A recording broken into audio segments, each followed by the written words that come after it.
Video title ನೋಡೇ ಅಂದ್ಕೊಂಡಿರ್ತೀರ ಇದೇನಪ್ಪ ಕುಕ್ಕರಲ್ಲಿ ಚಟ್ನಿ ಮಾಡ್ಬೋದಾ ಅಂತ. ಹೌದು ಫ್ರೆಂಡ್ಸ್, ಕುಕ್ಕರಲ್ಲಿ ಈ ರೀತಿ ಚಟ್ನಿ ಮಾಡ್ಬೋದು. ತುಂಬ ರುಚಿಯಾಗಿರುತ್ತೆ. ಮಾಮೂಲಿಯಾಗಿ ಇದೇ ಇಂಗ್ರೀಡಿಯೆಂಟ್ಸ್ ಹಾಕಿ ನೀವು ಚಟ್ನಿ ಮಾಡ್ತೀರಲ್ವ, ಅದಕ್ಕಿಂತ ಈ ರೀತಿ ಮಾಡಿದ್ರೆ ತುಂಬ ರುಚಿಯಾಗಿರುತ್ತೆ. ಇದನ್ನು ಮಾಡ್ಕೊಳ್ಳೋದಕ್ಕೆ 2 ಈರುಳ್ಳಿ, 2 ಟೊಮೊಟೊನ ದಪ್ಪದಾಗೆ ಕಟ್ ಮಾಡಿಕೊಂಡು, ಒಂದು 4 ಹಸಿಮೆಣಸಿನ್ಕಾಯಿ, ಒಂದು 4-5 ಬ್ಯಾಡಗಿ ಮೆಣಸಿನ್ಕಾಯಿ ತೊಗೊಂಡಿದ್ದೀನಿ. ಬ್ಯಾಡಗಿ ಮೆಣಸಿನ್ಕಾಯಿನ ತೊಗೊಳ್ಳಿ, ಒಳ್ಳೆ ಕಲರ್ ಬರುತ್ತೆ ಚಟ್ನಿಗೆ. ಇದ್ರ ಜೊತೆಗೆ ಸ್ವಲ್ಪ ಕರಿಬೇವು, ಕೊತ್ತಂಬರಿ ಸೊಪ್ಪು, 1 ಗೆಡ್ಡೆ ಬೆಳ್ಳುಳ್ಳಿ, ಸ್ವಲ್ಪ ಶುಂಠಿ, ಜೊತೆಗೆ ಸ್ವಲ್ಪ ಉಪ್ಪು ಹಾಕ್ಕೊಂಡು, ಸ್ವಲ್ಪ ನೀರು ಹಾಕ್ಕೊಳ್ಳಿ. ಒಂದು ಅರ್ಧ ಗ್ಲಾಸು ಇಲ್ಲ 1 ಗ್ಲಾಸ್ ನೀರು ಹಾಕ್ಕೊಂಡು, ಸ್ವಲ್ಪ ಉಪ್ಪು ಹಾಕ್ಕೊಂಡು ಕುಕ್ಕರಲ್ಲಿ ಒಂದೇ ಒಂದು ವಿಷಲ್ ಕೂಗಿಸ್ಕೊಂಬಿಡಿ. ನೀವು ಮಾಮೂಲಿಯಾಗಿ ಇದೇ ಇಂಗ್ರೀಡಿಯೆಂಟನ್ನು ಮಿಕ್ಸಿಗೆ ಹಾಕಿ ಚಟ್ನಿ ಮಾಡಿ ನೋಡಿ. ಜೊತೆಗೆ ಒಂದು ದಿನ ಈ ರೀತಿ ಕುಕ್ಕರಲ್ಲಿ ಬೇಯಿಸ್ಕೊಂಡು ಚಟ್ನಿ ಮಾಡಿ ನೋಡಿ. ಎರಡಕ್ಕೂ ರುಚಿನಲ್ಲಿ ತುಂಬಾ ಡಿಫ್ರೆನ್ಸ್ ಇರುತ್ತೆ. ಈ ರೀತಿ ಚಟ್ನಿ ತುಂಬ ರುಚಿಯಾಗುತ್ತೆ. ನೋಡಿ, ಕುಕ್ಕರಲ್ಲಿ ಒಂದು ವಿಷಲ್ ಕೂಗಿಸ್ಕೊಂಡು ಆಗಿದೆ. ಈಗ ಕುಕ್ಕರ್ ವಿಷಲ್ ತಣ್ಣಗಾಗಿದೆ. ಇದನ್ನೆಲ್ಲ ತೆಗೆದು ನಾನು ಮಿಕ್ಸಿ ಜಾರ್ಗೆ ಹಾಕ್ಕೊಳ್ತಿದ್ದೀನಿ. ಈರುಳ್ಳಿ, ಟೊಮೆಟೊ, ಒಣಮೆಣ್ಸಿನ್ಕಾಯಿ, ಹಸಿಮೆಣಸಿನ್ಕಾಯಿ. ನೋಡಿ, ಇದನ್ನು ನೀರನ್ನು ಸಪ್ರೇಟ್ ಮಾಡಿಕೊಂಡು ಮಿಕ್ಸಿನಲ್ಲಿ ಈ ರೀತಿ ರುಬ್ಕೊಂಡಿದ್ದೀನಿ. ನೀವೇನಾದರೂ ನೀರು ಸಮೇತ ರುಬ್ಕೊಂಡ್ರೆ ಸ್ವಲ್ಪ ತೆಳುವಾಗುತ್ತೆ, ಜೊತೆಗೆ ಮಿಕ್ಸಿ ಕ್ಯಾಪ್ ಓಪನ್ ಆಗೋ ಚಾನ್ಸ್ ಇರುತ್ತೆ. ಹಾಗಾಗಿ ನೀರನ್ನು ಸಪ್ರೇಟ್ ಮಾಡಿಕೊಂಡು ರುಬ್ಕೊಂಡು ನಂತರ ಒಗ್ಗರಣೆ ಮಾಡಬೇಕಾದ್ರೆ ಆ ನೀರನ್ನು ಸೇರಿಸ್ಕೊಳ್ಬೋದು.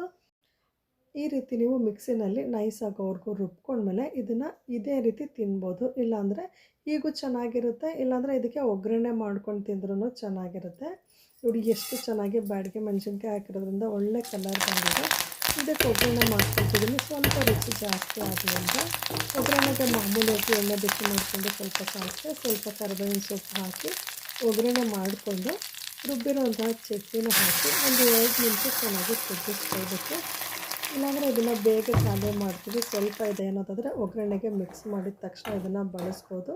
ಸ್ವಲ್ಪ ಸಮಯ ಇಟ್ಕೊಂಡು ತಿಂತೀನಿ ಅಂದರೆ ಸ್ವಲ್ಪ ಚೆನ್ನಾಗಿ ಕುದಿಸ್ಕೊಂಡು ಇಟ್ಕೊಂಡ್ರೆ ತುಂಬ ಸಮಯ ಇರುತ್ತೆ. ನಿಮಗೆ ಬೆಳಗಿನ ಗಡಿಬಿಡಿಲಿ ಒಂದೊಂದು ದಿನ ಬೆಳಗ್ಗೆ ಲೇಟಾಗಿ ಎದ್ದಿರ್ತೀವಿ.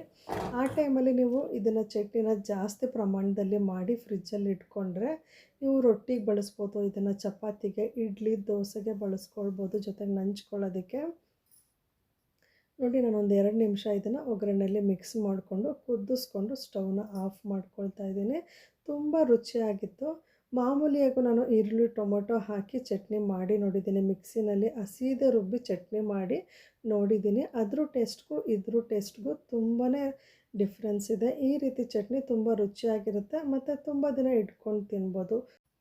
ಒಣಮೆಣ್ಸಿನ್ಕಾಯಿ ಮತ್ತು ಹಸಿಮೆಣ್ಸಿನ್ಕಾಯಿನ ಕುಕ್ಕರಲ್ಲಿ ಕೂಗಿಸ್ಕೊಂಡಿರೋದ್ರಿಂದ ಅದ್ರ ಖಾರ ಕಮ್ಮಿ ಆಗಿರುತ್ತೆ, ರುಚಿ ಇನ್ನೂ ಜಾಸ್ತಿ ಆಗುತ್ತೆ. ಒಂದು ಸಲ ಈ ವಿಧಾನದಲ್ಲಿ ನೀವು ಚಟ್ನಿ ಮಾಡಿಟ್ಕೊಳ್ಳಿ, ತುಂಬಾ ಟೈಪಾಗಿ ಇದು ಯೂಸ್ ಆಗುತ್ತೆ. ನೋಡಿದ್ರಲ್ವ ಎಷ್ಟು ಈಸಿಯಾಗಿ ಕುಕ್ಕರಲ್ಲಿ ಚಟ್ನಿ ಮಾಡ್ಬೋದಂತ. ಈ ರೆಸಿಪಿ ನಿಮಗೆ ಇಷ್ಟ ಆಗಿದ್ದರೆ ವಿಡಿಯೋ ಲೈಕ್ ಮಾಡಿ, ಶೇರ್ ಮಾಡಿ. ಮುಂದಿನ ವಿಡಿಯೋದಲ್ಲಿ ಭೇಟಿಯಾಗೋಣ. ಧನ್ಯವಾದಗಳು.